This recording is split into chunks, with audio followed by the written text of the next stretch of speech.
What you want me to do? Now you see, I didn't disrespect him. I showed him how his stats were disrespectful to me. And anybody who knows anything about basketball. Because if you know anything about basketball, you should be able to fall into 6 to 8 points a game. How you averaging 2 points and 3 rebounds a game? You? 7 feet, 260 pounds?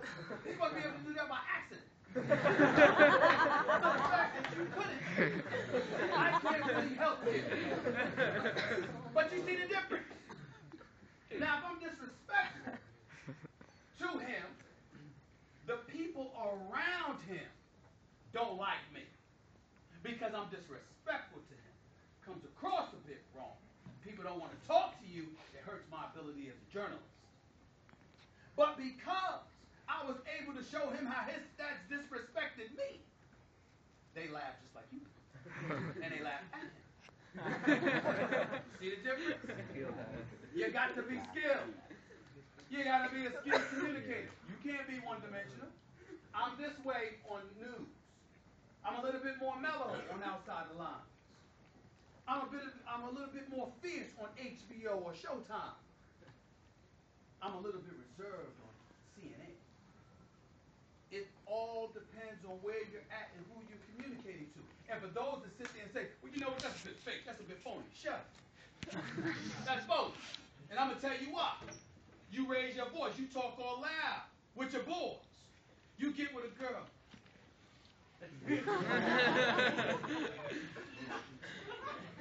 Tell your boys, I ain't got time for all of that. Please, I don't talk like that. You get around the girl.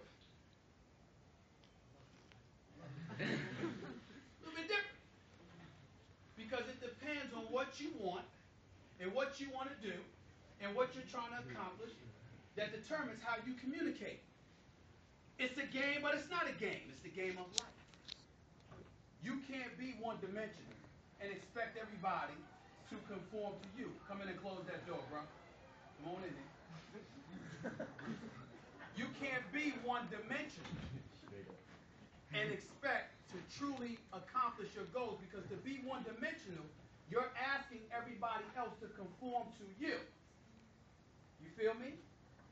But when you're versatile and you know how to adapt to circumstances that you're surrounded by, all of a sudden, you learn the ingredients of success. When you sit there and you want something from somebody, but you're the one with the power and the influence, you have a totally different mindset than when you're trying to get a better grade and you need your teacher to give it to you. All of a sudden, you're a little bit more humble.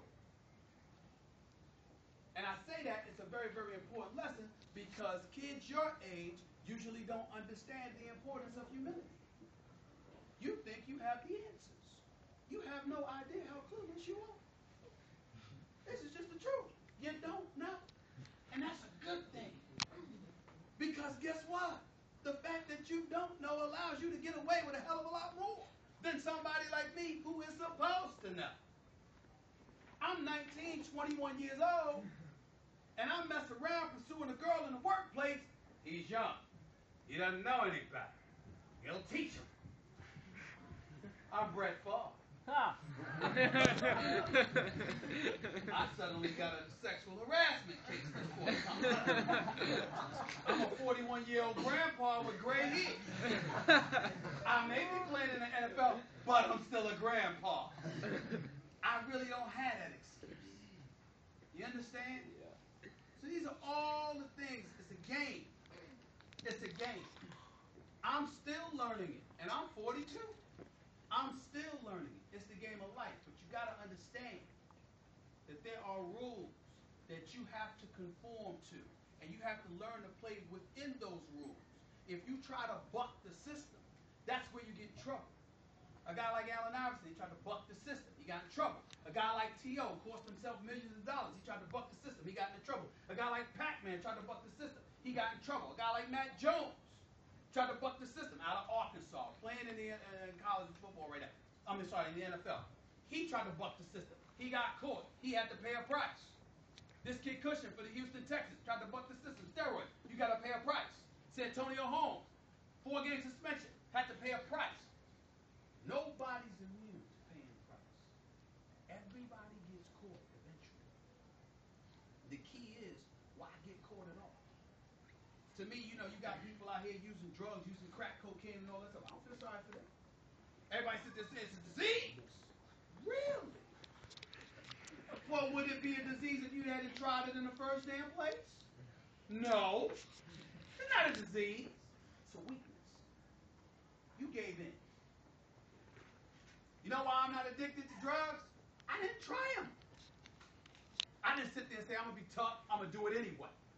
You know why I've never gotten arrested for drunk driving? I've never drank and drive. That's all. If the rules are clear and the punishment is even clearer, you don't do it. You don't get brave and say, I'm going to do it anyway. That's stupid. It's flat out stupid. Because you may cost yourself or you may cost somebody else and then yourself. But either way, you're going to pay a price. And why? You don't know how to have fun without using drugs? You don't know how to have fun without drinking? I ain't saying don't drink at all. I'm talking about don't drink excessively. Don't get drunk. I've had a beer in my life. I'm not going to sit here and be, hypocritical. But I don't drink and drive. I know better. I know the rules. And understand that because of the mistakes that people have made before you, meaning the older folks that have gotten into positions of influence,